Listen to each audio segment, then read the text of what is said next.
Sa tayo. Yeah. Probably some chickens. Good. Okay. He's just busy. Right.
will last through probably the middle of June until the end of August. Is what I'll be doing intervention with. So I'll have 4 to 5 kiddos that I'll be doing intervention with, seeing what works and what doesn't, and then editing and doing it again.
that well. But There we go. Focus. We live creative words before stuff. Kelly. so much better. So you ready this back? This thing, the I tripod. know. Welcome to Okay. I believe this is the third stop on the CPD staff tour of classrooms across campus.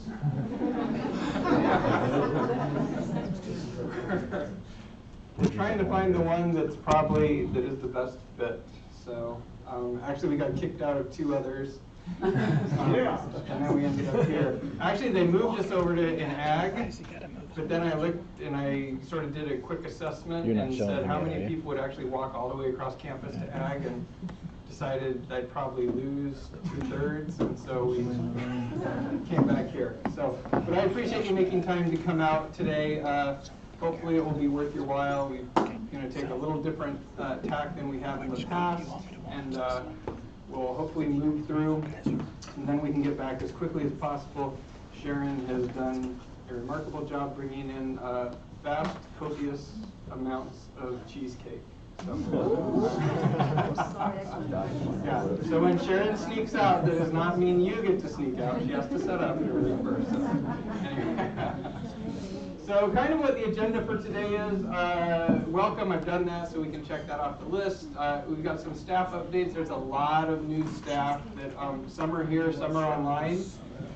So we won't be able to see everybody, but I want to do a few staff updates, talk about some new projects. There's some general updates around salary, sort of remodeling, a few other things that are going on that I think everyone should know. Then Louis Mariti from Kenya, who's been here for the past 3 weeks, is going to sort of talk for 15 minutes, give us his overview of his experience here, and some of what he's learned. I'm then going to do kind of a state of the CPD. I said in the spring, I'll always go through and sort of tell you how we're doing. The grants team got a preview of this a few weeks ago. We're kind of like, how are we doing in terms of growth, finances, everything else? People seem to like to work for relatively healthy organizations, and so I think it's good to share that information with you. And then there's just some important dates and upcoming events. So hopefully it'll be informative. If not, take a deep breath. You'll survive. So the first thing we'll do is go through and do some staff updates. I don't know, I know Charlie has felt this immensely. We have hired in a vast quantity. I'm going to use vast a lot today. I'm reading a pirate novel and they use a vast a lot, and for some reason it's like stuck into my head. But Charlie's been bringing multiple people on every single day, some in Salt Lake, some here, some in other areas of the state or country. And so I thought it would be good to try to introduce a few of these folks. So, does this thing have weird feedback? It's a little exaggerated. Okay, maybe if I turn it down a bit, I don't know. Maybe that's a little better. I guess we'll see. Okay, I guess we'll see. So, in terms of, and I don't know how many folks are going to be here. But if you're here, raise your hand so we can actually put a face. Well, thanks, John. I know if you are up here, if your name is up here, and you are here.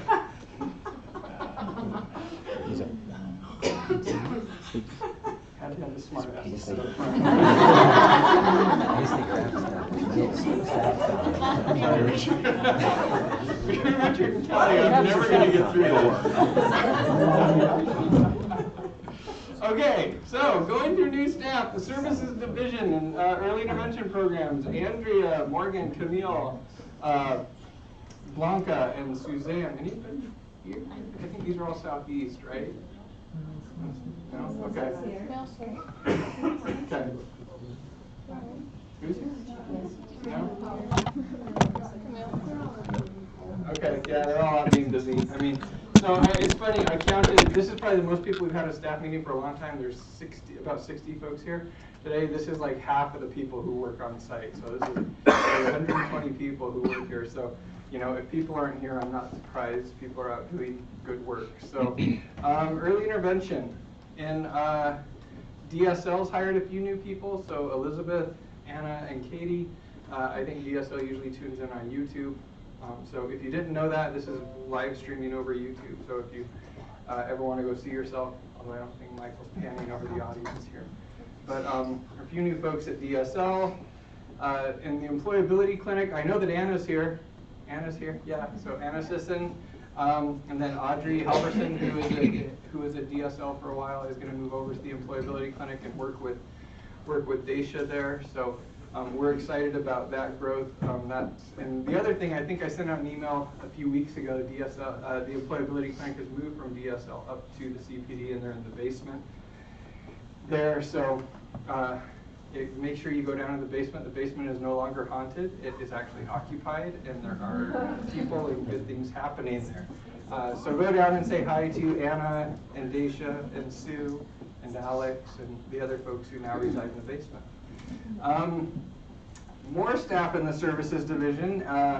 So Amber, Tamara, Tom, Courtney, Kelly, Eric, Casey, Robert, and Sarah are all part of our self-advocacy.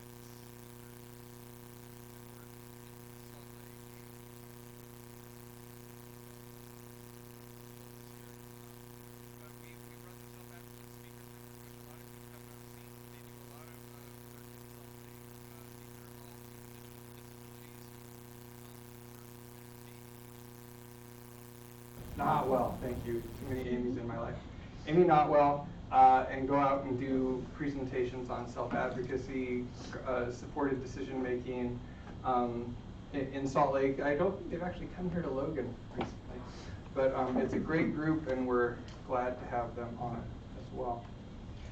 So in research and training, a lot of the hires over the past 4 months have been around the Mental Health National Training Center. So we hired Ty Aller to be the training coordinator. I don't think Ty is here. I saw him earlier today.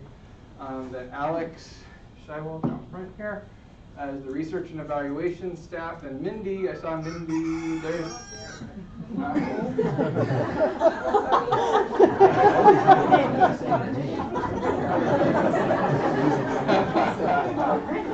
Trying to turn off my sound. Okay. Perfectly timed. Could have been anyone else that has a chicken there. So Mindy's going to be doing social media for the National Training Center, so we're excited to have her on. If you can't tell, Alex and Mindy are two of our more recent graduates, so we'll actually talk about that in a bit. And then Rachel Russo is a graduate research assistant who'll be working with Ty on the Mental Health National Training Center project too. So yeah, if you see folks around that you don't recognize, please make sure that you introduce yourself and welcome them. There are a lot. The other big project that we mentioned in January that is growing in Salt Lake is our Employment Community Integration Training and Technical Assistance Center.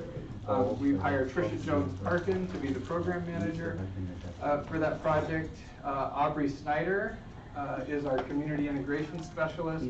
And then Kelly Hess, we just hired last week, who is going to be coordinating the PI grant, which is a grant around school to work transition. So we've had a lot of growth there in Salt Lake. We've actually, I think I mentioned this in another meeting, have occupied a whole corner of the Salt Lake Taylorsville Center and are gaining a foothold down there. So if you're ever in Salt Lake, the other thing I think to realize with Salt Lake and having these folks there and having office space is that if you're ever working in Salt Lake, there is space for you to go work.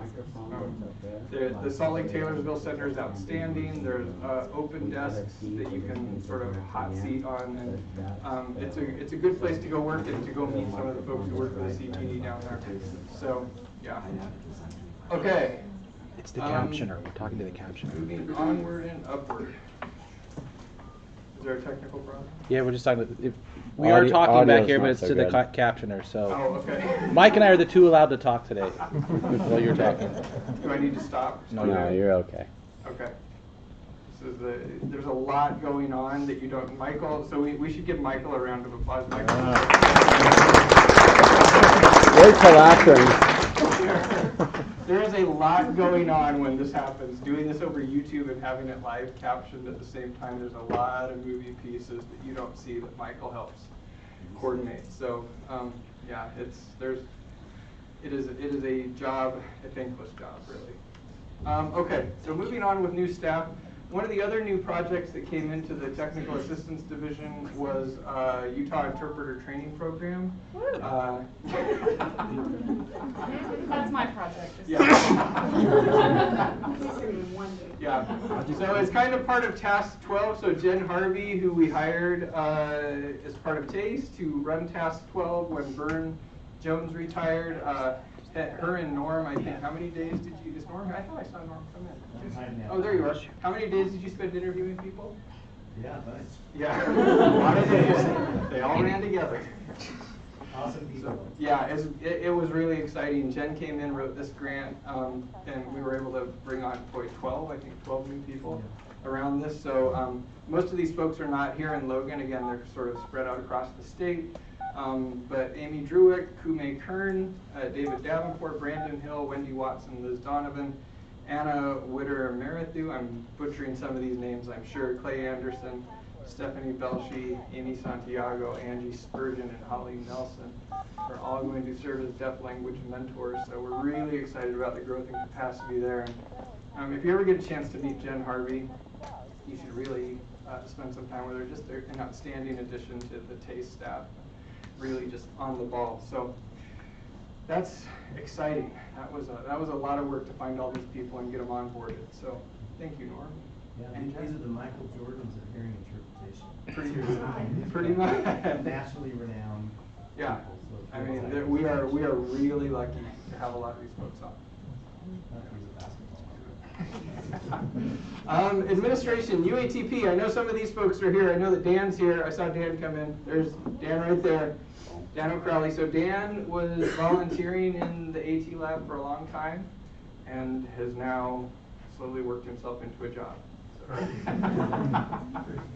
But Dan has an engineering background, and we're excited to have him there in the lab. Many of you know that Clay left us earlier this year, who've been with us for a long time, and we've kind of been waiting to fill that spot, and Dan has come in. We're excited about your background and what you bring to it. Glad to be here. Yeah.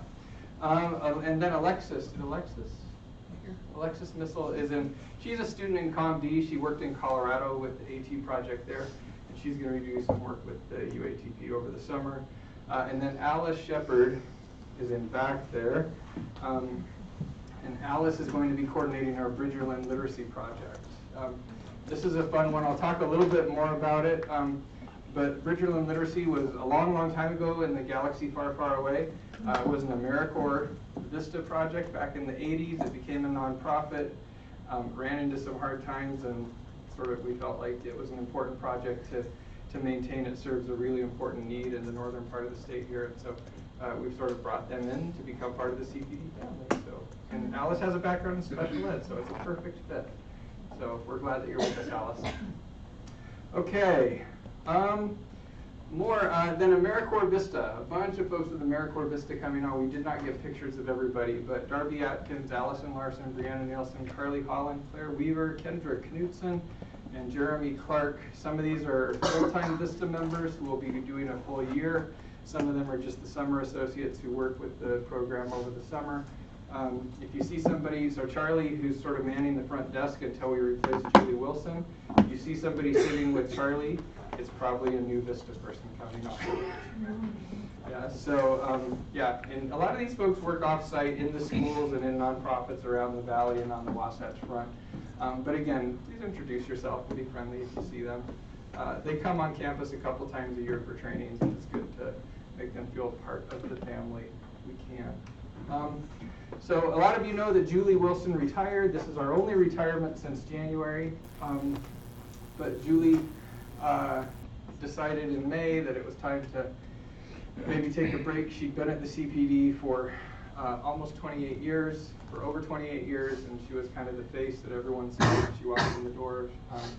We're glad that she's able to run away and hopefully enjoy some of her time away from here. We know that we're in the process of hiring somebody to fill Julie's position. Charlie's been filling in on the interim, but the position to fill Julie's spot, actually we just posted yesterday, I think. So it's open. So if you know somebody who would be great at being a receptionist for the CPD, shoot me an email and I will send you the link to the position. It's also on the USU job site. So that is out there, and hopefully Charlie will be relieved of of her duties soon.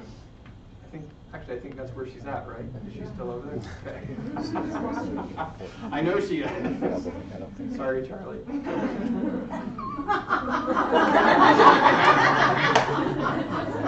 That was unintentional, but there we go. So one of the other exciting things this year has been a lot of folks working at the CPD have graduated. There's a lot of folks who are going to school. Some of them are still going to school. But tons of folks graduated this year, and it's really exciting to have students and people who are continuing to learn as part of our program. So you've got the list here. We've got a few of these. We've got a few folks here. So Ty is not here. Alex is here, though. So Alex is just finishing her PhD, which is exciting. Bora, is Bora? I think Bora's here. So Bora Lee is a Vista member. Finishing. Lisa is here. I know Lisa's here, so Lisa finished your second bachelor's. That's exciting. Karina? No. Okay. Kira, Kevin, Teresa. A lot of these folks are not going to be here today, actually. Sarah, Lindsay, Nate. Woo! Leanne's here. Nate's here. Nate's here. Oh, Nate's right there. I didn't see you tucked down there. Nate, awesome. Bachelor's in computer science, and you've been with WebAIM for several years now. So, yeah, exciting. Leanne, I know Leanne's here. Okay, there we go. Second bachelor's in ComD, and then Alyssa, also right there in the middle. Okay, so an MBA. Yeah, I mean, I know. She's on her. I know. Oh, Teresa, sorry. Did I skip? I skipped you, Teresa. And Teresa got her MSW. You're right. There we go. Sorry, I can't keep track of her. Yeah, Teresa got her MSW. A lot of these folks were hoping to keep on, actually, for a little bit of time, except for Alyssa, who's probably going to be overqualified now. Actually, I'm a little nervous about having an MBA upstairs. Yeah, I bet you.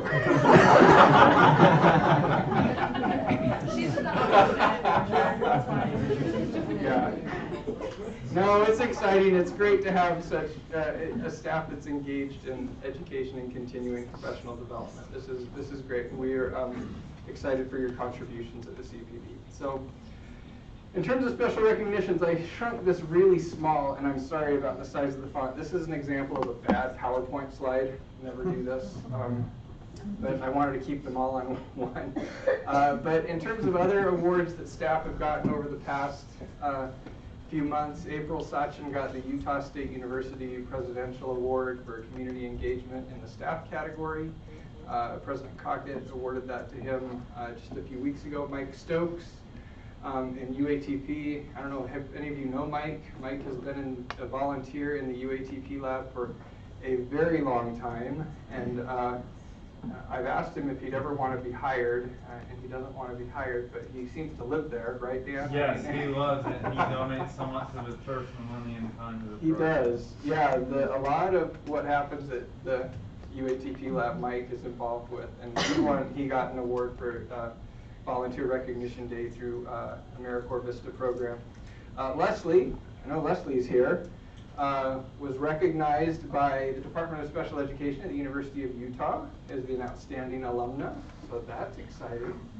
It's always good to have Utes who are recognized. Although I'm an Aggie, I'm a Ute at heart, so. I'm an Aggie at heart. Oh, okay, so there we go. And Tyler's gonna accost me before I get out of here, right? Go blue. I know, we've had this conversation, Tyler. Ryan and Anna, Gail Hornberger, were awarded Student of the Year awards. Anna was a finalist. Ryan was nominated by Marla. Anna was nominated by Mark. I don't think Marla or Mark are here, or I don't think Anna or Ryan are here. But it's always good to have students involved in our programs. The more students that we have involved, I think the better. Camille Broadhead, who is a new employee, received the Special Education Scholar of the Year award. And she's in the Up to 3 program. Janelle was reappointed to be the Up to 3 ambassador. This is your third round? Yep, my third round. Your third round is being the Up to 3 ambassador. So I'm the science ambassador. What's that? Learn the signs. Learn the signs. Okay, sorry. What I got here. Okay, learn the signs. It's not accurately? Yes, but you said up to 3 ambassadors. Oh, okay. I'm not the up to 3 ambassadors. You're okay. Well, you are kind of. Okay, the Learn the Signs Accurately Ambassador, which is a program through the Centers for so we're excited about that. And then Marla and Janelle have both been working on reinvigorating the DEC, the Division of Early Childhood here in the state. It was, can we say it was dormant for a while? Yeah. Yes. Yeah. Maybe dead. Non-existent. Yeah, and so the past few years, Marla and Janelle have put a lot of effort into reinvigorating that. We're excited to be to have that as part of what we do here. So, thank you. So we can give everyone a round of applause.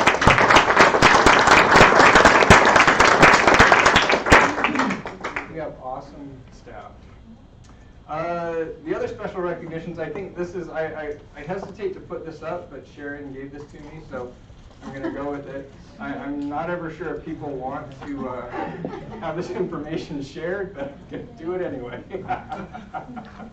But so every year, the USU recognizes folks who've been here a while.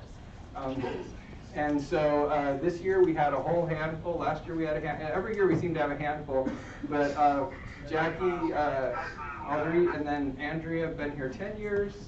Catherine, Clint, John, and Joy, 15 years. Tyler, I didn't realize it's Tyler, 20 years. No, I didn't either.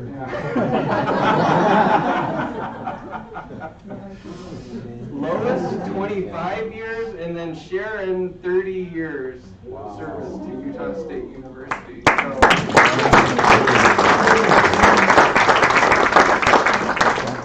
one of the great things about the CPD, and one of the reasons that 2 years ago I decided to come here, was the longevity of a lot of the staff. People don't stick around if it's not a good place to work. And the fact that we have so many people who've been here for, in some cases, their entire career, I think speaks volumes to how great it is to work at USU and at CPD. So thank you all for staying around and making the CPD a great place to work.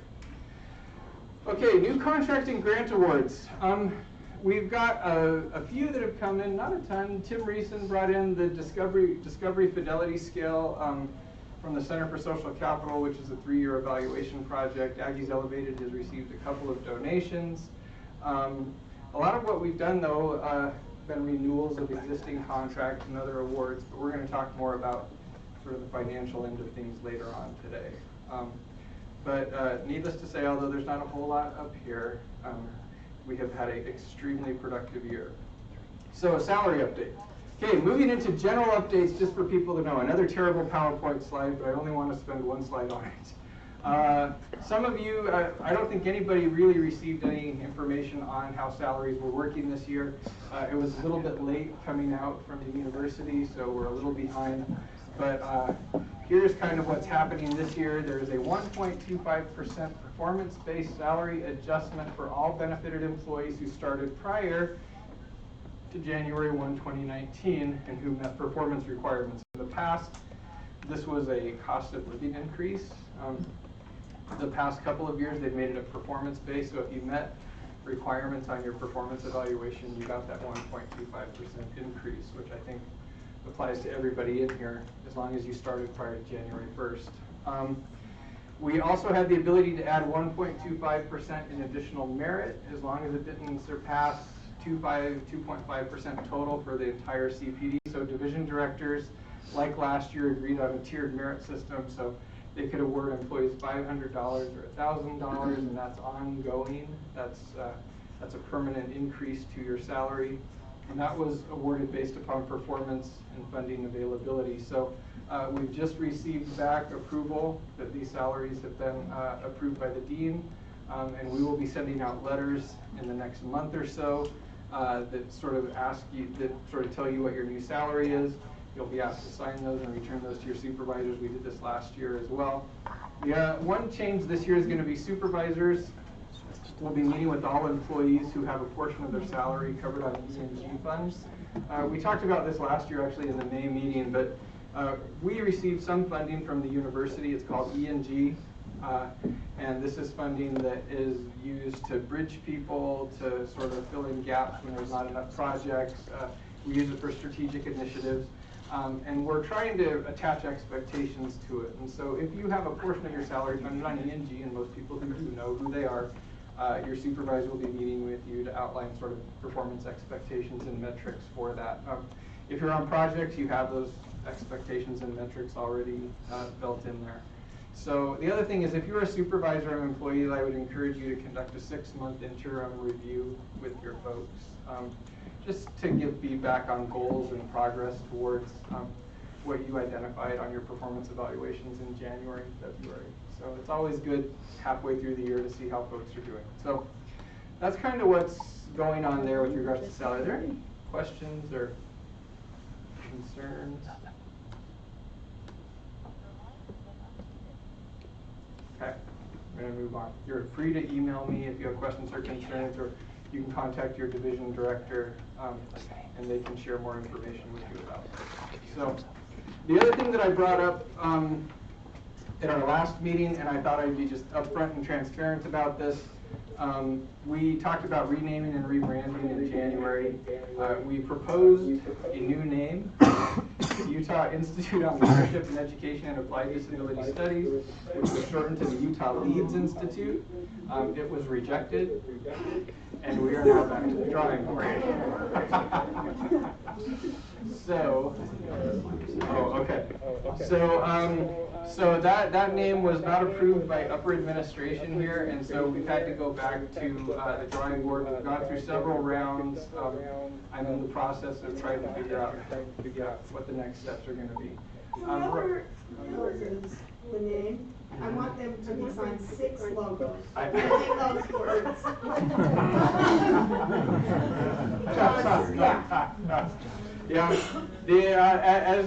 As Kelly just pointed out, so tactfully, the name that currently has the most support is the USU Institute on Disability Research Policy and Practice.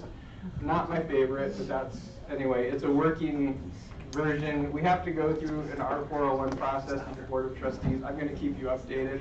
Our initial thought was that we would have this done by August.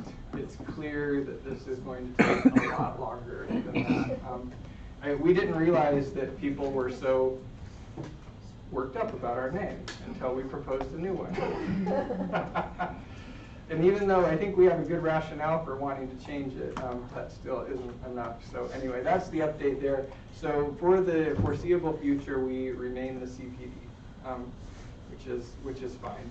We have great name recognition. We have great web metrics. We know it's a good thing to be. Yes, John. Do we know what the objections were so that we can steer around those? Yes, I do know what the objections were. They felt like it sounded too academic. Because a university does not want to. That is the feedback that I received. I am not in the interest, because this is on YouTube and everything else. I will tell you later the people who were involved in that conversation. Needless to say, the people who didn't like our name are not people that I am at will to go against. I did push back, and I have written a whole justification for why we needed to change and why this was a good name, but it still wasn't sufficient. So anyway, it's a lot of this also has to do with the fact they've hired a new marketing and PR VP at the university, Bill Plate. I don't know if you've met Bill yet. He just started earlier this year. And USU is in the process of a whole rebranding and marketing campaign. You're actually going to see a lot of stuff roll out over the next few months. I mean, new word marks, new everything. And so a lot of this is tied up in that process as well. So anyway, that's the update there, because I've had a few people ask. I thought I'd just be transparent about what's going on there. So we are the CPD for the next little bit. General updates and announcements. Some of you have probably noticed there's noise. There's noise on the 3rd floor. Leslie, you have it? Really? Hardly. Yeah. 307 and 105 are being remodeled at Yeah, they're being so 307 is being made into a more usable classroom. Hopefully it will be big enough to have larger classes, potentially staff meetings. I'm still not sure it's big enough for that. But it'll be updated. It'll have a ceiling, it'll have carpet, it will have furniture, it will have screens, it will have a sound system. It's going to actually be a usable room. I don't know, many of you, we stopped using it years ago because you couldn't hear anything in there. So we're hoping that some of these upgrades will actually make it a more usable space. And then 105, we're remodeling into an office for Sharon and me, just to be fair, to open up another office. We're changing that into office space. The one thing that, and that will be a conference room as well, so 105, it will be my office, but it will have a conference table as well that will be open to be scheduled when I'm not in, which is frequent. So the other thing is we have a new conference room in the basement, room 026. So in the basement, that's on the intranet. You can go online and reserve room 026 in the basement. It seats about 10 people. So if you need another meeting space, there is that down there in the basement as well. So, and we're going to be we're in the process of identifying some telephone rooms. There's folks in cubicles who've asked to have rooms for telephone conversations. Taste has a few on the 3rd floor, but we're going to be trying to identify rooms in the basement that people can reserve as well for if you need to have confidential telephone conversations. So you'll see an announcement go out over the next week or so about how to reserve those on the intranet. Background checks. When Julie left, Julie was doing most of the background checks. We've made a shift in that. I know this doesn't apply to a lot of you, but Miriam and up to 3 is going to be handling background checks for hourly employees and folks who need to renew their background check, and Charlie's handling background checks for all full-time employees. So if you're hiring people, this is for folks off-site and on-site. Just so you know, Miriam and Charlie are now handling the background checks. And then finally, I'm doing this for George, we need a new safety team co-lead. Julie was a co-lead with George Jekyll on the safety team, and we're looking for a new co-chair to help with safety issues at the CPD. Just as a fair warning, there's a fire drill coming up in your near future. If you would like to say as to how that happens, or just kind of be involved with broader safety issues, please let me know. We meet quarterly, and there's not a whole lot that goes on, but we do review some of the safety issues. The safety team was responsible for the active shooter training this last year, fire drills. We take care of a lot of the emergency supplies on each floor, contact lists, things like that. So if you have an interest, and especially if you're CERT certified, you have an interest in being involved, let me know. And we'd love to have you as part of that team. So, okay. And then finally for Michael wanted me to thank everybody. A little bit ago, Michael sent out an announcement saying that you needed to be aware of your passwords. And that USU had done a scan of passwords and found that most people's passwords were easily hacked. Michael sent out a request for everybody to update and change them, and I don't know what percentage. Most people did. Everybody. I think people responded really fast, and so thank you very much. So that's great. So yeah, we appreciate your responsiveness to that and keeping that updated. It's important that we try to maintain the security of the campus, but also of our individual files and computers and everything else. So thank you so much. You don't have to worry about someone opening a bank account in your name. Your stuff is protected. Okay, so there you go, Lewis. That's your picture. So the next thing, Lewis. Most of you have met Lewis. This is Lewis with my son. Yes, I know. In Yellowstone, we went to Bozeman. My son was on a climbing competition. We went to Bozeman and came back through Yellowstone the other weekend. But Lewis has been here for 3.5 weeks as part of a State Department sponsored fellowship around disability employment. And we kind of asked Lewis to give a 15-minute presentation on sort of what he's learned and some of the issues that have stood out to him in his time here at the CPD. So anyway, if you want to come up, Lewis, I'll switch mics with you. We'll go from there. Is this mic working? No, so I can just... No. Okay. It's a placebo. I'm not going to do it. I have 2 mics on. It's ridiculous. So.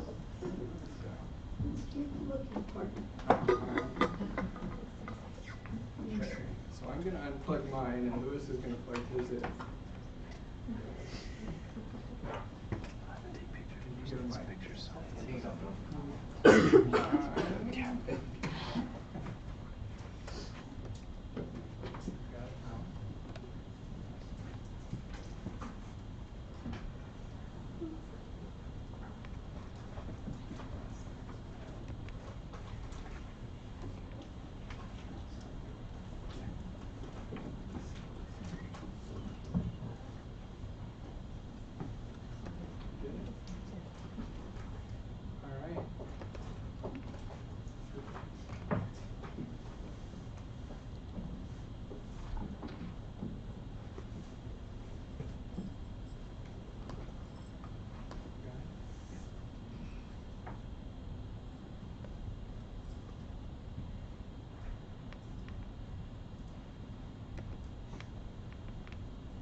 All right. Good afternoon.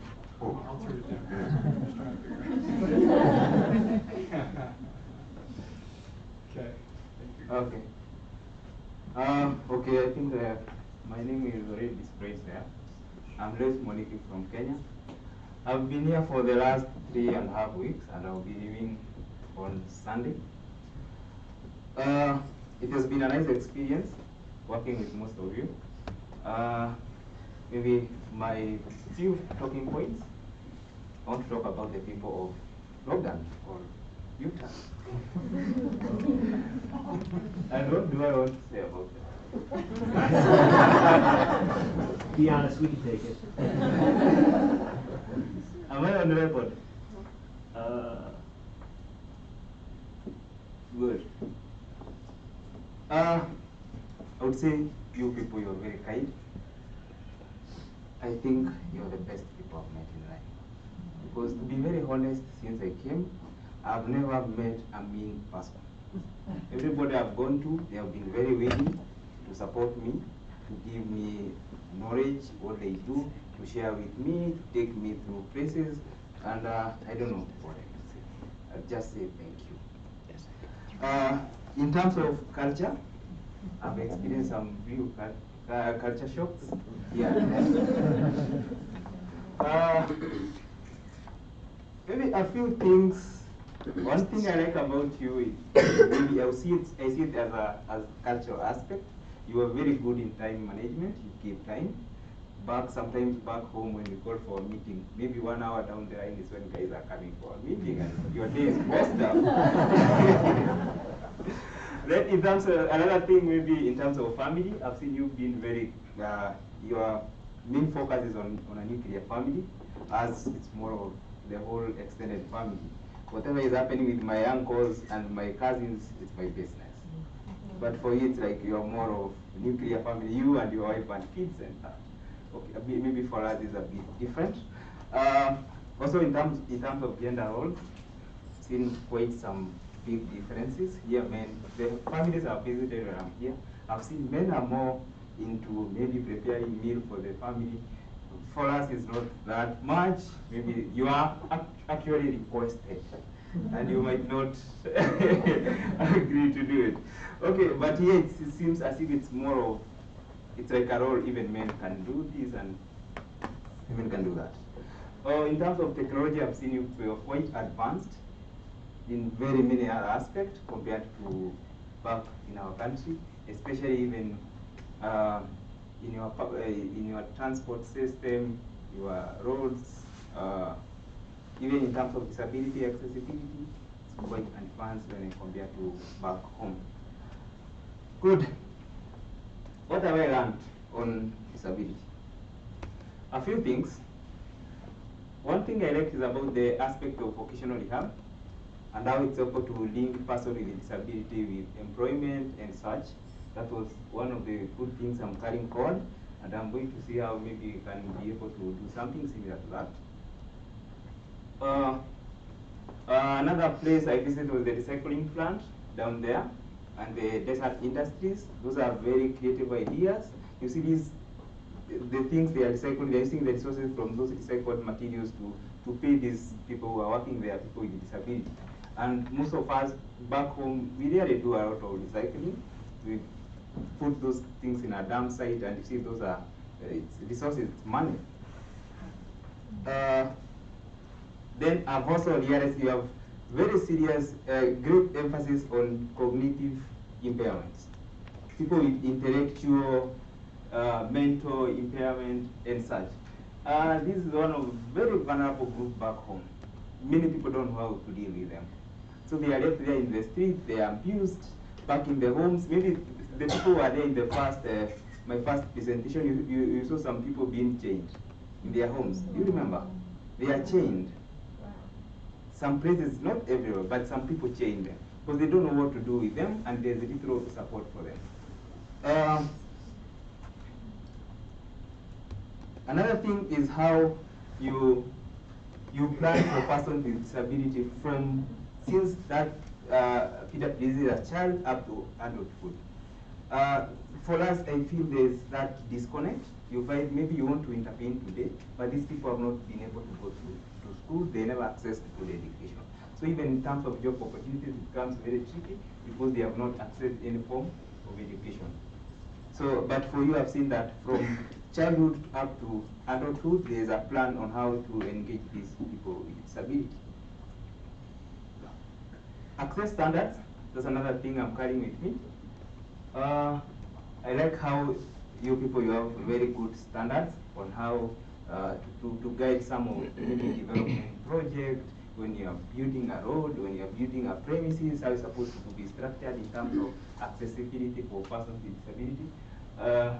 These are some of the things I would want maybe to go and engage other partners back in our country to develop good standards to ensure that there is guideline for everything. The other day I wanted to do some accessibility audit, and they asked for standards, and they could not get standards to carry out accessibility audit.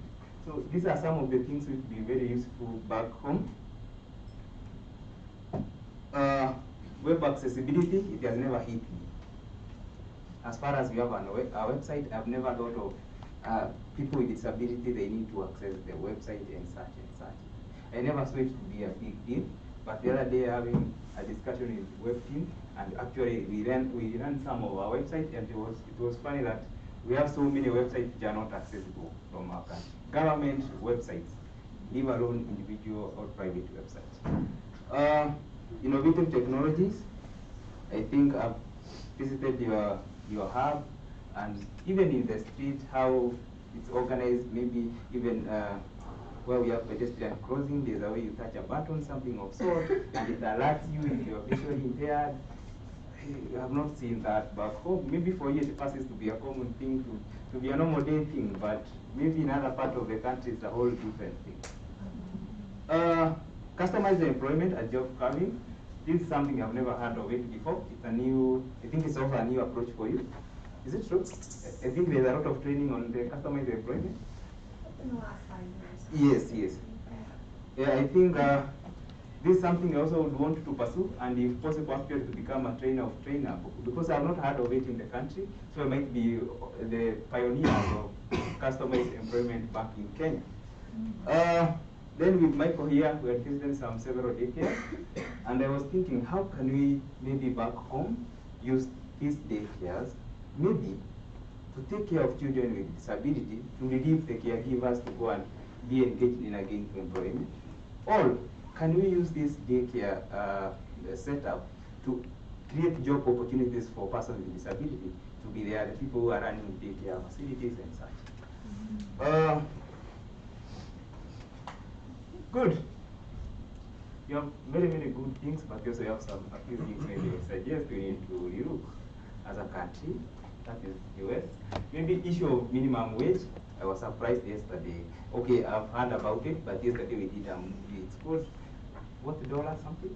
Bottom dollars. Yes, and it gave me quite some details on how that thing, you see, before you have been talking about minimum wage, below minimum wage and such, but yesterday when I watched the movie, I got the deep understanding of how it's done, and some people are paid even like 2 cents per hour, while others have been, minimum wage is around $7.25. That's quite low. So maybe something needs to be done on that. Then how your social benefit is structured, from my own perspective, it can kind of discourage people with disability from engaging in gainful employment. And when it does that, it means that very few people are living this social benefit.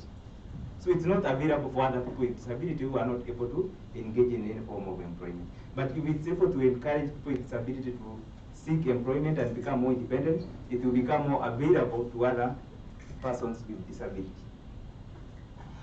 Finally, I think,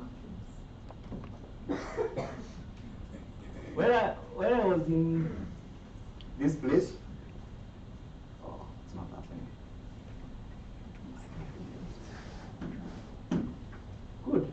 I've visited some good places. I'm carrying back with me some good material. Yes.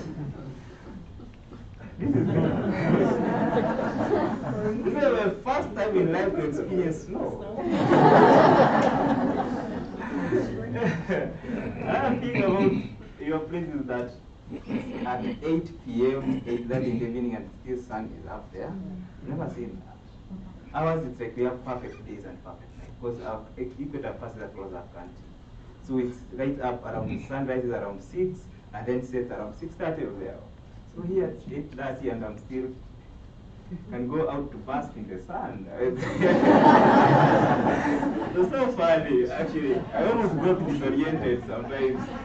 We are out there, and I'm like, it's still early. I need to check on my watch and keep confirming. This is us with a very familiar faces. Good. I visited places. That's good. With another familiar face. You know these places? Those are memories I'm carrying with me. Good.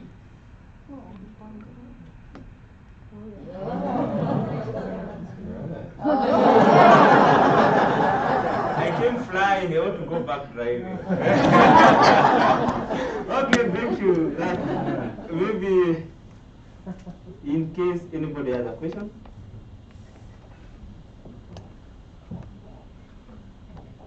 Good, ask. What was your biggest surprise coming here? Good or bad? Surprise in terms of Like what programmatic or cultural? Let's say cultural, coming to America. What surprised you the most? What expectation did you have that was different? Okay, this is my first time in US. Oh, okay. Yes. And one of the surprises maybe I would say that the perception I had about people in America was quite different from when I came here. People are calm, people are caring, people are very supportive. But you see, maybe from the movies, the things we see and the things they see and the things they do. It was totally different. Yes. Yes. That was one of the shockers for me. Because everybody was calm, people were patient with you, people were supportive. You mean we weren't shooting each other? Yes. Yes. You see, maybe the perception which is created out there, people are rough, you know, but it's not the case. Yes. Would you do it again? To come here? Oh, yes. I'm seeking for ways of coming back. Don't be surprised if you meet me in the street. Yes. Did you see animals at Yellowstone? Yes, I saw animals. Lots. But not very many. In terms of animals, you need to come to bed. You have no animals. Yes. As you see all the animals you wish, we have so many. Yes. Yours is just a minute. Compared with whatever we have. Yeah. Any other question? Maybe my 15 time is something? Pretty close. Good. Thank you, good people.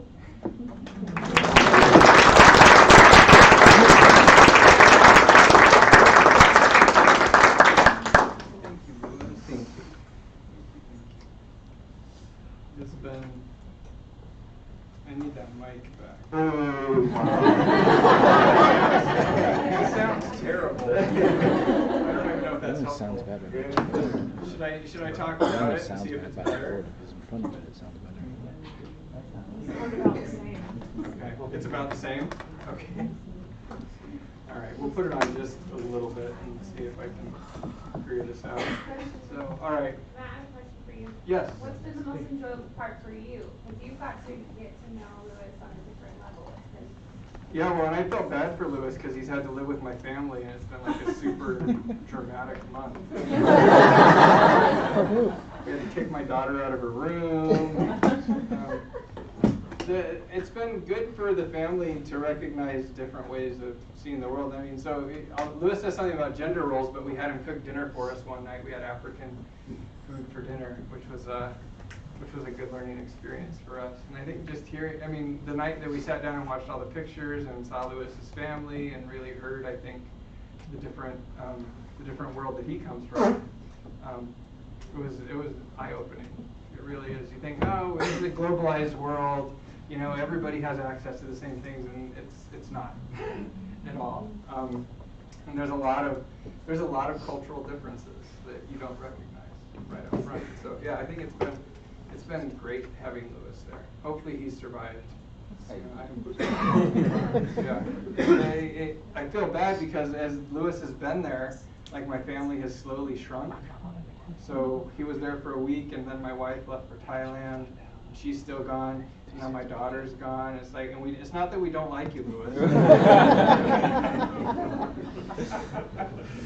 But yeah, it's Lewis, me, and my son. And my other daughter when she's home. House, so it's been great. So on that note, though, we are going to leave Lewis with an American experience. I promised to take him shooting on Saturday, so we will get the guns out.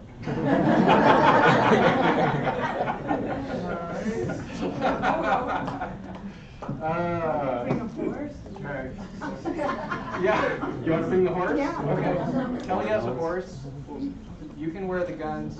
Put you on Kelly's horse. Put on the cowboy hat. There you go. Come on, cowboy. Yeah. Okay. So it's springtime and it's time of the year to look at kind of CPD and how we're doing as an organization. So I'm not going to bore you. The grants team got a preview of this. And I've updated a few things on here, but I think it's good for everybody to recognize who we are, how big we are, and the impact that we have at Utah State University. The CPD is a pretty big piece of what Utah State does. It was in April, the last Research Council of the year, I attended, and they talked about how every year USU brings in about $100 million in extramural funding, and the CPD brings in about a quarter of that. Okay, depends, 1/5 to a quarter of that every year. Depends on the year and how successful we were, but that's a big slice of the extramural funding pie here at USU, and that's something I think that's important to recognize and to acknowledge and to actually applaud yourself for. So, one of the things that I did this year is go back and look at kind of historical trends. And so if you're on the grants team and you saw this, you'll just have to bear with me a bit. But what we did is looked at the number of proposals we submit every year and then the number of PIs, the people who actually take the lead on writing these proposals. Now I recognize that many people contribute to writing proposals and not everybody gets to be a PI. So these numbers down here, these orange, red numbers don't represent all the people who worked on a proposal. But over the years, we've been relatively consistent. The one thing I think is important to point out, however, is in 2018, last year, and this runs on the calendar year, this is January to January, the calendar year, we submitted more proposals in 2018 than any year since 2011 when they actually started tracking these. So we had an extraordinarily productive year last year in terms of our proposal submission. Again, the number of PIs has been relatively consistent over time. But again, I would argue that in that 97 proposals, at least the ones that I was involved with and the ones that I looked at, when every proposal comes through me and I hit submit through Quali, I know there's a team behind each and every one of those that gets those submitted. So, thank you for that hard work last year. If we look at submitted versus funded, this is an interesting one. So the gray bar represents the number of dollars for the proposals we submitted. Those are not funded. And then the red is how much was funded. So really, when you look at this and you do an analysis, there's not a correlation between the number of proposals we submit and the number that are funded. A good example of that is you look at like 2013, where we submitted 18 million in proposals and we got 10 million funded. 2014, we submitted 32 million in proposals and got 10 million funded. So there's really not a good correlation between how much we do and how much was funded. The most important thing is how successful we are at sort of closing that gap. You know, this, I would say 2014 was a year there was probably a bit, we'll call it some wasted effort. It's a lot of work for little return. And over time, as we've gone down, you can see that gap gets smaller and smaller and smaller, where we're submitting proposals and the majority of them are getting funded. 2018, last year, you'll notice we had more funded than we submitted. How do you do that? People actually come to you.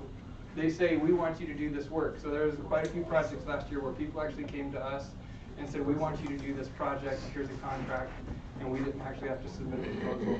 So we had about $3 million in folks who came to us, recognized us as experts. This was across programs and divisions, and said, we want you to do this work. So that is something to be commended. I think it's a recognition that you do good work, that people recognize that, and that people want to work with you. So thank you for that. 2019 numbers, these are just through February, so don't pay attention to those 2019 numbers. That is not accurate. That's just through the beginning of the year. So, okay. The other thing to look at is kind of our awards by function. The university really likes to look at research, and research and training are the two big functions of the university. The majority of our awards, however, fall into an other category here, clearly, by a long shot. So 757 have fallen into other, 66 in research, 21 in training, and we have had 0 fellowships. You know, over time it would be nice to see some more research numbers there, but in general, you know, for the work that we do, the outreach and the community engagement stuff that we do, the other categories kind of our playground.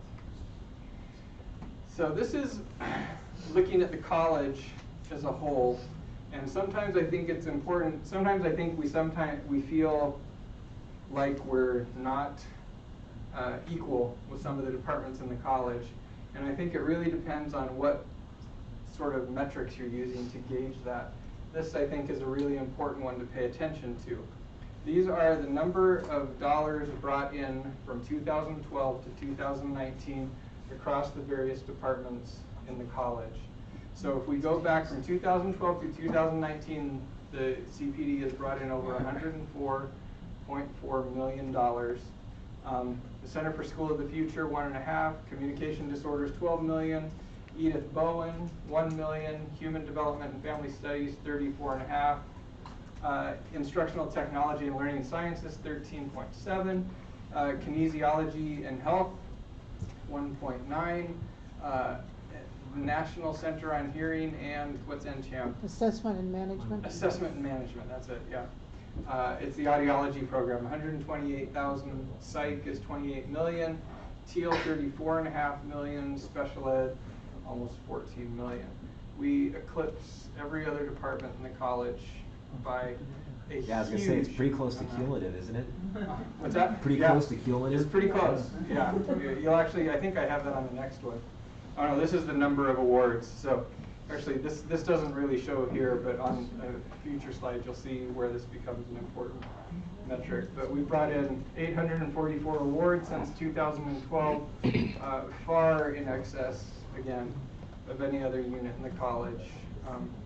And again, so sometimes I think it feels like we're a small part of the college. We sometimes, because we're not an academic department, we feel like we're not necessarily included in some of this. But I think it's important to note that we bring tremendous value to the college, and the college recognizes and values that. We've been really trying to highlight this impact over the last few weeks to show the impact that we've had over time on the visibility and the community outreach efforts in the college. So this is the one that's really fun. So this is USU major units. So these are the colleges across campus. So, and I've broken out the CPD. So we have the CPD on top, and then we have the College of Education. And again, we're not quite half of the awards in the College of Education, but close. But And when that you includes look, us, right? what's that? That includes us. Yeah, the college includes us. So we're not quite half of the awards in the college.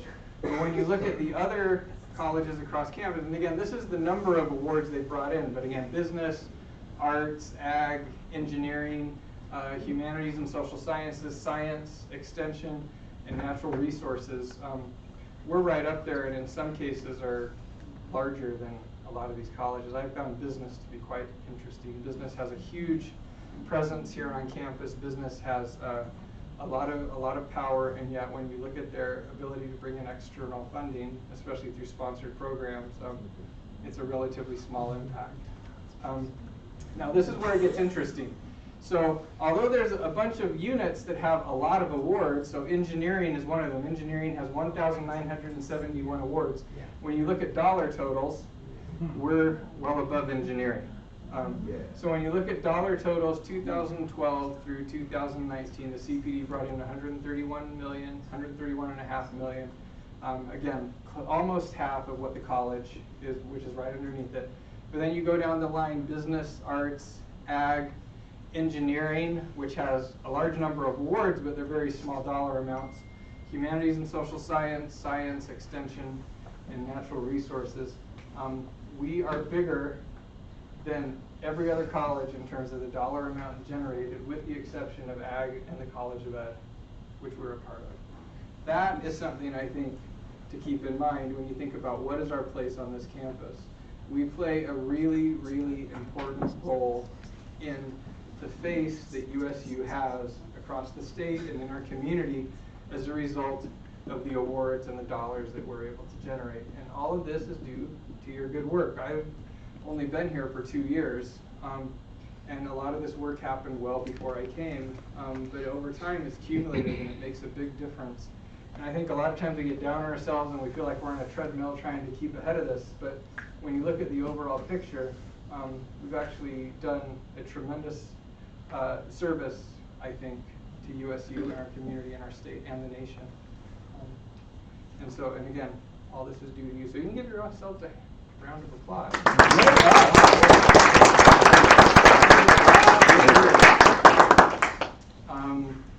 Now, this year, let's talk about this year. Where are we at this year?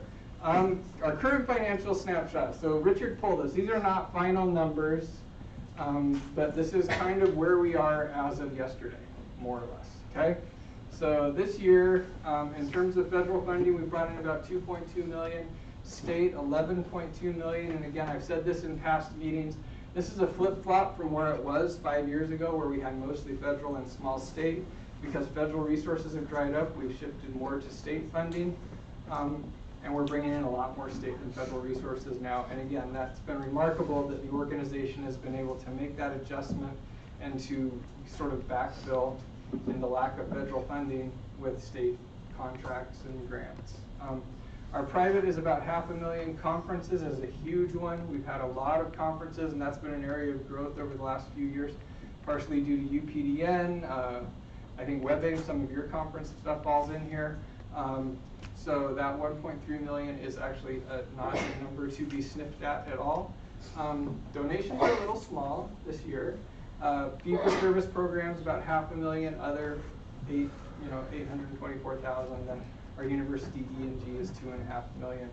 But last year, my first year here, the CPD's total was 16.6 million. In terms of the total budget, last year was 17.2. And this year, I'm hoping that by the time we end, we'll have eclipsed 19 million, which is an addition of about 2 million this year. So again, give yourself a round of applause. That is a lot of work.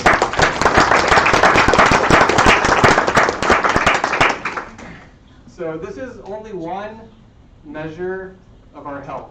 And so as we're coming to the end of the year and looking at our impact, the dollar amount becomes important. I like to tell people when they ask what we do here at the CPD, they say, oh, you work at the university. I'm like, yeah, kind of.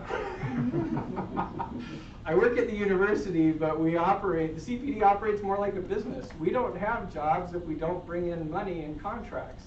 And so we have to be out hustling every single day, every year, getting contracts and grants to keep ourselves in a job. If we don't have those sources of income, we don't have employment, as opposed to a professor who's tenured or something else.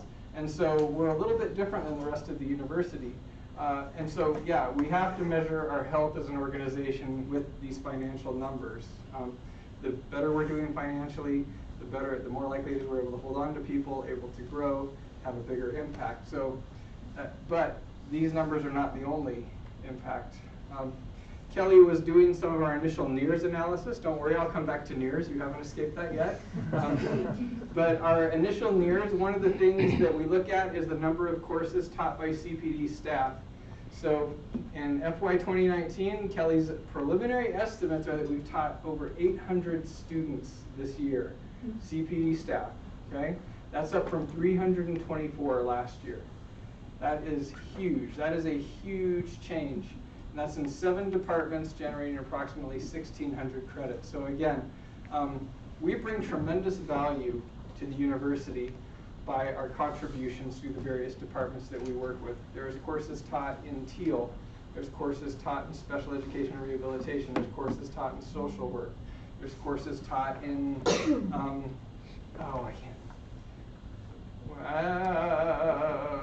look at that. My brain just stopped working. There's courses taught in a lot of places. What's that? Landscape architecture. Landscape architecture. That's what I was thinking of. Landscape architecture and the humanities. Yeah, there we go. Kelly could tell you all of them. Yeah. But there's courses taught across campus that are exposing students to disability and disability issues. And I think, again, this is a really great measure of our impact. And the fact that we have more student employees and more students working at the CPD now than we have in the past few years, I think is an indication that we're having an impact and that we are making a difference. So again, thank you all for your hard work in this area as well. So I'm going to put this up. I put this up in January, and it's something that I want to go back to. But it's important to recognize that even though a lot of times we get caught up in the hustle of keeping our jobs, bringing in grants and contracts, really trying to strive for self-preservation, I think it's important to keep in mind that we're not an independent entity striving for self-preservation. It feels that way a lot of times. It feels that way. But what we are, if you look at our impact and our footprint across the state, is we're the hub of a community. There's people across the state who recognize who we are, who recognize your names, your faces, your programs, what you do, and they come to us to make a difference in their lives. And it's important to recognize we're this hub of a community and that we serve our own interests by building, investing, connecting the interdependent stakeholders within that community through our collaborative efforts and our intentional efforts to strengthen that community as a whole. It's important. We don't just attend the meetings. Sometimes we do. Sometimes meetings are just meetings for meeting's sake. But when we attend the meetings, we're connecting people with other people. We're generating possibilities. I think about the Special Ed Director Summit that TACE hosted this last week in Park City, and all the special ed directors from 17 states were there. And the opportunity to bring them together to facilitate conversations, to expose them to more of what we do. Jen Harvey was there and got to talk about Task 12. I was there and able to talk about some of what the CPD does in general, and really connecting them to more services and understanding what we do generates more opportunity for us and helps others in the community. And I think it's important to keep that in mind. A lot of times I think we get caught up in the day-to-day grind, and it's important to realize that that day-to-day grind, talking to people, connecting with people, really sharing our programs is part of this collaborative effort, and it does over time make a difference, which I think is reflected in those numbers that I just shared with you. So, okay, let's go back to this. So I promised I would give a little bit of space if there's questions. So I left some time here. Now I'm gonna turn the control over to you. I am happy to answer questions, and I am interested in any challenges that you are facing right now that you should be aware of as an organization. I'm also aware that there's cheesecake waiting back at the But I do want to leave a little bit of time here and answer any questions or concerns. I know I threw a bunch of numbers and I cruised through them really quickly. But I would be happy to answer questions, or I'd be interested in any challenges that you're facing right now that we should be aware of. Yes, Cindy. So Matt, what would you say is the greatest challenge? Maybe I won't use the word threat to the CPD, so I'll use the word challenge from upper administration. I mean, we know that the bean counters shift how they're counting beans every few years. Procedures, policies shift every few years. Yep. And depending on those cycles, there are some real impacts to our enterprise. What do you see maybe coming down the pike, or you worry that it may come down the pike? Our value to the university, and part of the reason I pulled these numbers and really tried to highlight them with upper administration, is to demonstrate our value. We are the largest, I think outside of the Space Dynamics Lab, the largest research center at USU. And because universities like USU are measured on the basis of the extramural dollars that they bring in, that's a really important yardstick. And I think keeping that in front of them and helping them recognize that, you know, we're a big piece of this visibility that you get, and, you know, to keep those Carnegie rankings and everything else, they count those dollars. The biggest threat to us is, and this isn't internal to the university, the biggest threat to us is federal and other funding streams drying up. We've done a pretty good job shifting from federal resources to state resources, but again, state resources are also finite. You know, right now, this is the season of the year when we should be writing grants, and there's very little out there for us to be writing. So no pun intended, the currency of the land will continue to be currency. It will continue to be currency, yes, it will. That is the currency that... Versus other kinds of productivity. Yep. Unfortunately, that's kind of what it is. Universities are becoming, well, for the past 10 years, universities are becoming run more like businesses. And so they do look at the bottom line. And again, our last meeting at Research Council was all about how do we change our ranking, our Carnegie ranking. They want to go, they're essentially second tier. USU's second tier in the Carnegie rankings, and they want to go to first tier. And we're right on the borderline. And the ability to go over that borderline is dependent upon extramural funding. So money is the big one for keeping our status in the university. Thanks. Yeah, George? Well, I was just gonna say, if that's the focus of the hard measure, and you're saying, so a Carnegie rate is the amount of funding, like, does that get you to that level all by itself, or are there other factors that need to be with it? There's other factors. So I'm just wondering, other than raising money, which we're doing amazing at, obviously, what is the next coin of the realm, even if it's not like... I can go back and show you that. Okay. That's not it. The coin of the realm, to get in those Carnegie rankings, if you want to actually make an impact, is that second tier right there, research. It's research productivity and research dollars, actual research dollars, and then publications and research visibility in publications. That's the second. So in terms of peer-reviewed publications versus research-based presentations at professional conferences, is there any comparison to those in their mind? No. Or, no. Because we're doing I think that happens a lot, right? The research-based presentations. But he's talking about research funding. Yeah, right. well, it's research funding, but they also look at publications. So they go, and there's actually people who count how many publications come out of universities. They don't count presentations.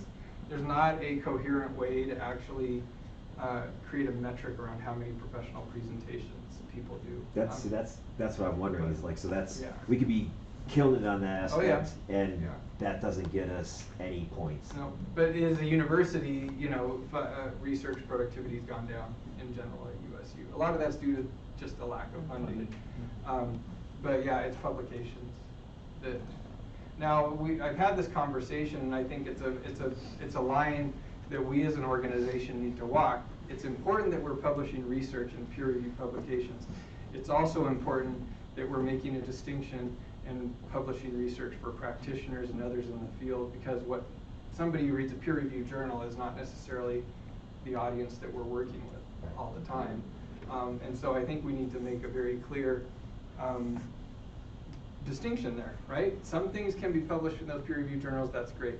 But it doesn't mean that we shouldn't also be making our information accessible to practitioners in the field. And I would actually argue, I can get in trouble for saying this, but you know, our main audience is practitioners in the field. And I would say publish in a practitioner-oriented journal before a peer-reviewed journal. And there are practitioner-oriented journals that are peer-reviewed as well. But you know, the biggest bang for our buck in terms of dissemination numbers, in terms of making an impact and actually getting it in front of the faces of people who do the work, are in these practitioner-oriented journals and publications. Actually, yeah, Cindy and Jared and I have had this conversation.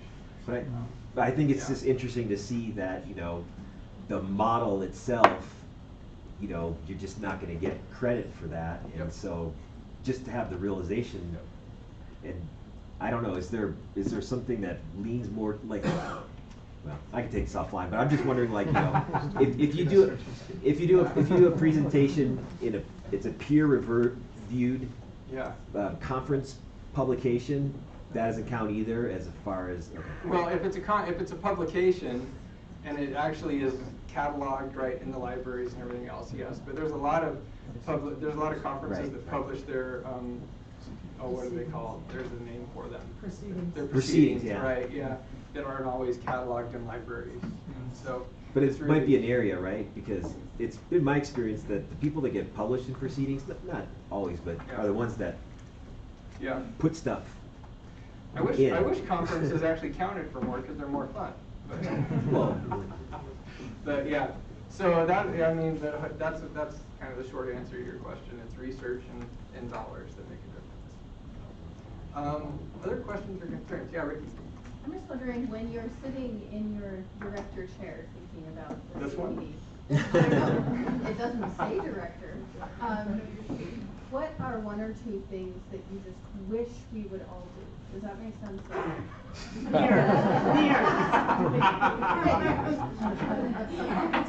Okay, we know about mirrors, we know about mirrors, but I mean, just, there are those things that come up that you just, if they would all only just do this thing, it would make your life easier. So you're taking me to a place that I don't go naturally. Right? I don't naturally look at things and say, yeah, this is going wrong. People need to do better. Because honestly, when I look at the organization, when I look around at everybody and I look at our numbers and I look at, although NEARS, I'll put NEARS in there.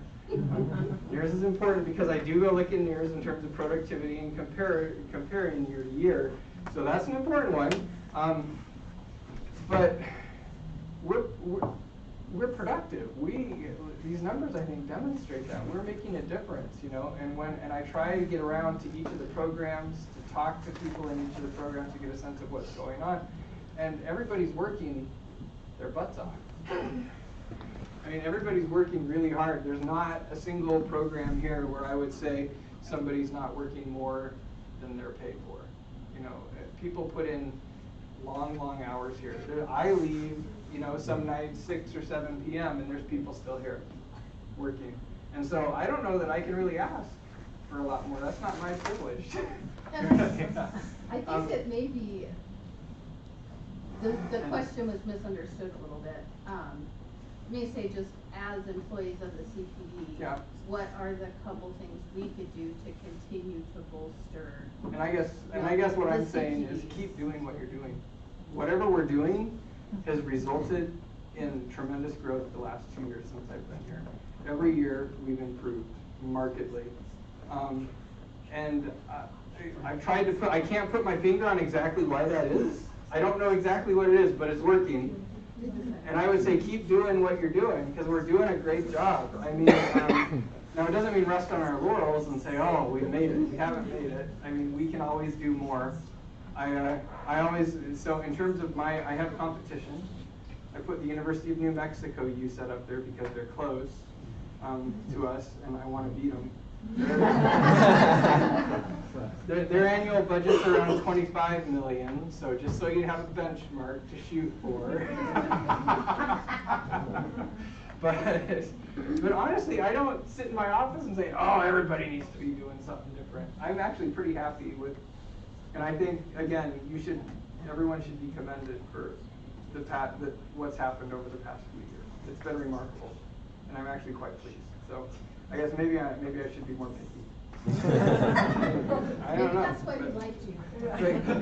Keep doing what you're doing. That's what I would say. I don't know that I can ask for much more. I mean, this year was a pleasant surprise when I sat down a few weeks ago and started looking at these numbers. I was like, holy cow, I knew that we'd done a lot of work. I wasn't aware that we'd done that much work. And so that was, and I guess that's good. Anyway, I know that's a totally unsatisfactory answer, isn't it? Totally dodged that question.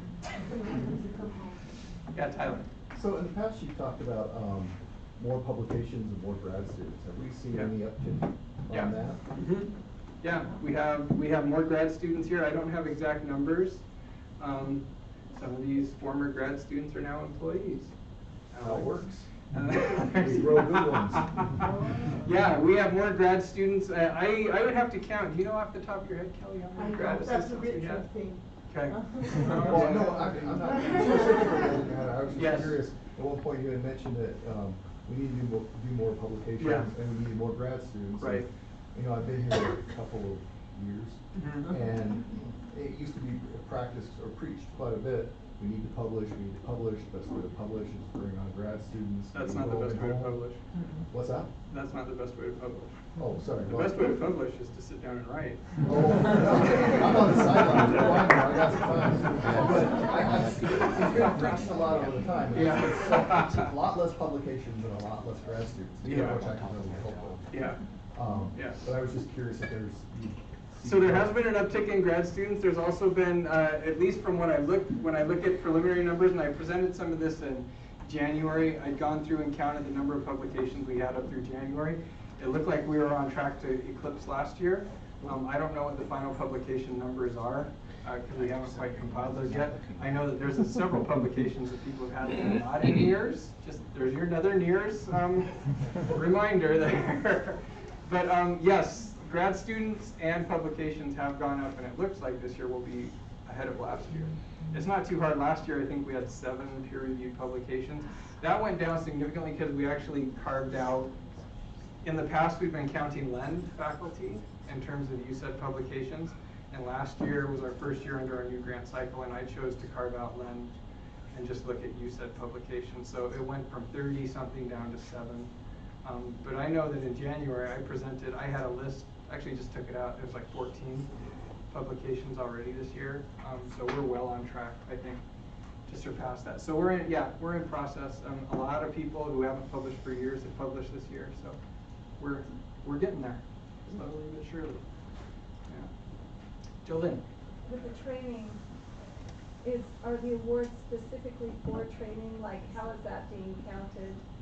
I would imagine a lot of people are being trained, in their jobs or in the things that they're doing, like the students that you employ. So I'm just wondering how that was. Oh, on this particular one? Oh, yeah. This is these are awards, and it's a categorization. The only awards that really count as training for the CPD are the core grant is a training grant, oddly enough. Some of the other ACL federal awards are training grants, but the grants have to be specifically designated just for training. But a lot of what we do has training and research and technical assistance and lots of other things lumped into it.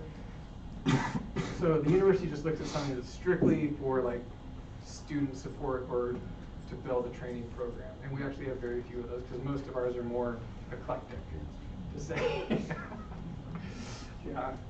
Yes, Eduardo. I appreciate all the information because you are telling us the strengths that we have, the numbers that we are at, and you are sharing your vision. And also our competitor, New Mexico, we are going to start looking at it. That's right, exactly.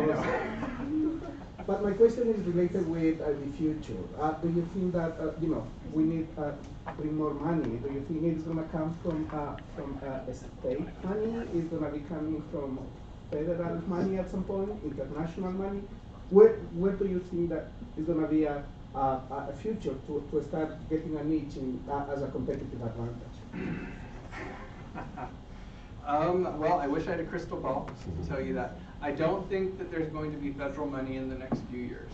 So, and I don't know. That could be 2, depends on what happens in the election next year. It could be 2 to 6 years before we see a significant uptick in federal money.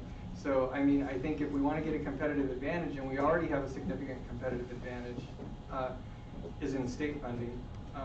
As the federal money shrinks, states still have to do the same amount of work, and they have to fund a lot of that work through other resources. And I think TACE has been good at this. Some of our other projects, the Employment TA Center has been good at this, really identifying these state needs, going to states and saying, look, we can do this for you better, more efficiently than you can. And so I think that that trend of moving towards more state money is probably where we have a significant advantage. If you look at most USEDs across the nation, and again, if you don't know, every state has one, some states have 2. Most of them are federally funded. The bulk of their budget is federal. And we are kind of an anomaly in that we sort of flipped that in the past few years. I think it was about 3 years ago that we flipped and had more state than federal. And so I think continuing to build those state relationships, especially states outside of Utah, we've started to build, we've got good relationships here in Utah. TACE has good relationships in states across the country, but really other programs, looking at other states and your contacts there and building those relationships and taking the programs that maybe work here and saying we can do this in your state as well, is where our growth is going to happen. There's no reason why we couldn't be doing some of what we do here somewhere else. I'm not going to point certain, well, maybe I will. Should I point some certain things out? I'm looking up here at up to 3. No reason why up to 3 couldn't do stuff in Southeast Idaho, right? And there's probably political issues there, right? Yeah, probably. But I mean, there's no reason why we can't cross some state lines and see. We're just as close to Preston and other places as Idaho Falls and Pocatello. So I don't know. So I'm just saying I mean, I think just thinking more creatively about how we cross those state lines. I think a lot of times we feel like we're trapped. Oh, we're at Utah State. We have to stay in Utah, and that's actually not at all the case. We can do a lot elsewhere. So that's what I think. State funding. I would say foundation funding too, but as federal money drives up, foundation funding is becoming more and more competitive, and we've tried for a lot of foundations this year and have not been terribly successful with them. So yeah, but state funding we've been very successful at, so I'd say keep moving down that road. So other questions or concerns? Challenges you're facing? Okay. Going to move on. I assume that means everyone wants to be done early. I promised I would try to be done early. I know it's a cheesecake, I know. And Sharon's already left, so she's already got it set up. I just had to stall to give her time to get back and set up. So, upcoming staff meetings. Today is an example of where I would like to go. I know that these were 2-hour meetings in the past. I would like to get them down to around an hour and a half. If possible, get you the information you need and let you go. I'm still going to sort of plan on 2 hours, but we're going to try to keep them as short as possible. But the next one is September 17th and then January 21st, 2020. It was really scary to type that last night.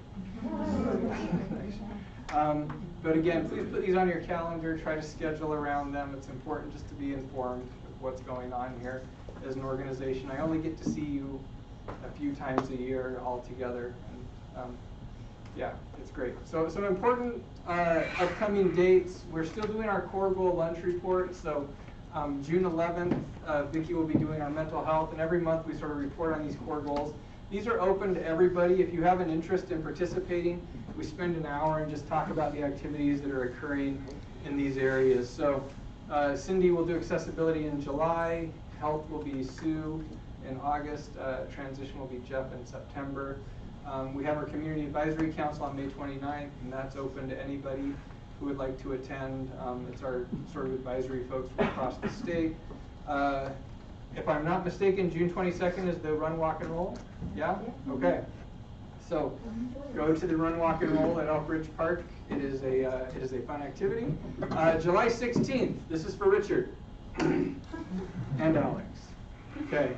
I've learned we have some ringers in our midst, and we were doing swimming as our summer CPD activity, and we realized that nobody showed up because nobody wants to be seen in a swimsuit with the folks they work with.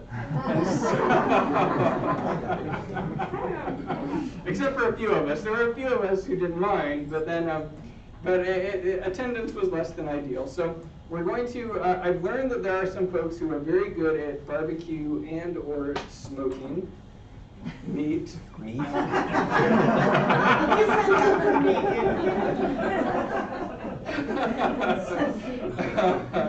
So we're going to do on July 16th a summer barbecue cook-off. More information will be coming. I should warn you, there will be judging, there will be awards.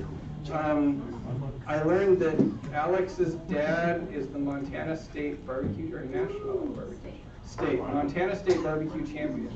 So she's got a few tricks up her sleeve. So anyway, July 16th, we'll send more out. It will actually be here during the day. I know that sometimes coming afterwards, so we're going to carve out the afternoon. We will have lunch. We'll have the Beverly Garden over in the Sorensen Center. We'll have grills set up outside. If you need to bring your smoker and grill, we're going to get the proper permissions to do that and to do it right. And we're going to attract all the neighborhood. We're here for our barbecue contest. Okay, August 26th, fall semester starts, our next all-staff meeting. A few last things that are a little farther out, but for you to keep in mind. October 1st and 2nd, we're having an on-site intensive grants training. This will be open to anybody who's interested in learning more about writing grants. So if you want more information, I'll be sending that out, or you can send me an email, but block those dates out if you're interested. Also, at the last meeting, I had this Pachakacha. It's not Pechakucha, right? It's Pachakacha. And I unfortunately didn't realize I scheduled it on graduation week. And also we got very few proposals because it was graduation week. I've rescheduled that to October 23rd. There'll be more information coming out about that. And then October 30th, I want to put this on your radar, is the USU Inclusive Excellence Symposium. The USU has started doing this every year. And disability has not been well represented at the Inclusive Excellence Symposium. I would like to encourage you to talk with your supervisor if you can attend, and when the call for proposals comes out, if you're interested in submitting a proposal to present, please do. It's important that the university, I think, see disability as an important aspect of diversity. And so I would just encourage you to, I will make sure to send this out to everybody in the email listservs when the call for proposals comes out, but it's also good to attend and really be involved in these conversations across campus around diversity and inclusion. So, there you go. You knew you couldn't get away that easy. NEARS, just do it. Some of our numbers are looking good, some of them are looking craptacular. And I know that's not the case because I do all the travel approvals. I see where everyone's going and what everyone's doing. I know there's more going on than is in some of these categories. So your NEARS needs to be done by the middle of June so that we can clean it up and be ready to do our annual report in July. So as Shia LaBeouf would say, just do it. Okay. And then we're going to have food and stuff back in the lobby of the CPD. So thank you everybody for making time this afternoon.